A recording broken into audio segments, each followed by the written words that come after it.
Today I'm going to be talking about this snow scene and giving you some tips on how I approach this. I start off with a simple blue background using gradient fill to make it a nice gradient between the blues, and then I block in the big mountain shapes using the select tool and color fill. There's only two sets of mountains here, but you want to make sure that the front one is darker than the back, as you can see in the video here.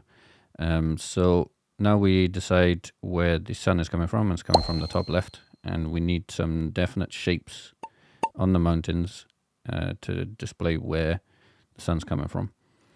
Now in the front mountain, there's not so much rocks because it's covered more in snow, and when snow is in shadow and it's simple bright light, you'll get a very blue shadow. So that's kind of what makes it look cool, is the nice blues you get. Now don't worry about matching the exact color, it just needs to be a nice blue.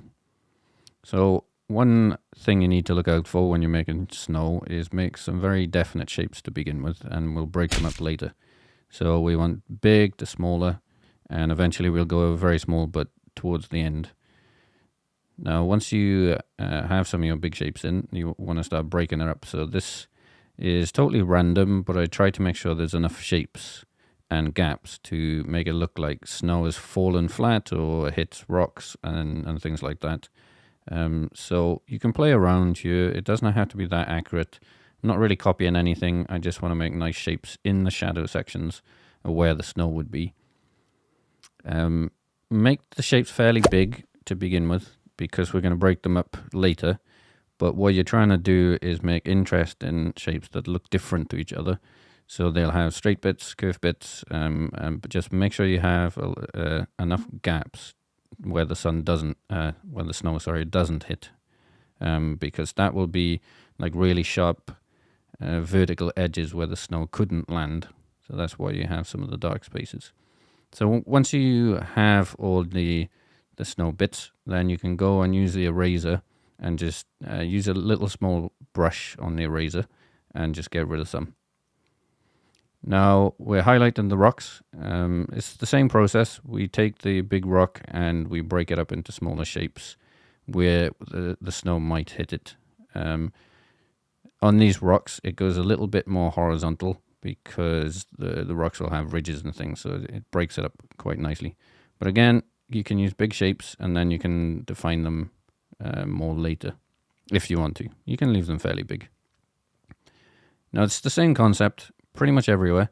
So these little rock things jutting out from the mountain there, just a different color shape, but it's still the same concept. The light is still coming from the top left, so we want to break it up. Okay, now we're onto the little hut. Keep in mind, I'm zoomed in quite a lot here, and this hut is very, very small, so don't worry too much about the detail or accuracy, really. You're just trying to make sure it's got three definite shapes: the dark side, the light side where the sun is hitting it, and where the snow would be landing on the roof.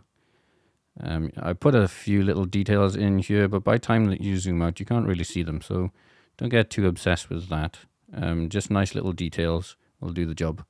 And what's more important is the shadow that comes afterwards, which I'll get onto in a second. You see me fiddling around with detail here, which is kind of pointless, but I'm zoomed in massively. You'll see when we zoomed out, it doesn't really make a huge difference. So I'll zoom out here in a second, and I'll do the important part, which is to make sure that the snow has the shadow on the shadow side of the hut. Now I use the same blue. That I got right next to it, but you can see the sun now will not hit the rear side of the hut. So now I'm going back, doing the same thing, fiddling around with a bit of detail and putting some clouds in. So one trick for the clouds is make a big shape and use Gaussian blur to smooth them out, and you'll get nice wispy clouds. And to finish off, I'm just putting little dots of snow here and there where the snow might fall. Just some nice little highlights just to make it pop a little bit. But that's pretty much it. If you like this, give me a sub and a like, and I'll see you in the next one.